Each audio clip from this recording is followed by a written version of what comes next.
A search for identity বইটি কার লেখা? সঠিক উত্তর হবে major Abdul Jalil. The liberation of Bangladesh গ্রন্থটির রচয়িতা কে? সঠিক উত্তর হবে মেজর জেনারেল সুকান্ত সিং। বাংলাদেশের মুক্তিযুদ্ধের উপর লিখিত ও প্রকাশিত প্রথম গ্রন্থ কোনটি? সঠিক উত্তর হবে জাহান্নাম হইতে বিদায়। মুক্তিযুদ্ধভিত্তিক উপন্যাস কোনটি? সঠিক উত্তর হবে জাহান্নাম হইতে বিদায়। শওকত ওসমানের মুক্তিযুদ্ধের শরণার্থী অভিজ্ঞতার প্রতিফলন ঘটেছে যে রচনায়? সঠিক উত্তর হবে জাহান্নাম হইতে বিদায়। মুক্তিযুদ্ধভিত্তিক উপন্যাস কোনটি?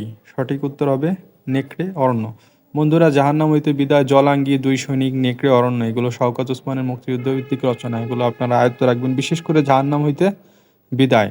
এটা বারবার পরীক্ষায় এসে থাকে, এটা আপনারা অবশ্যই মনে রাখবেন। জাহান্নাম হইতে বিদায় শওকত ওসমানের মুক্তিযুদ্ধভিত্তিক উপন্যাস।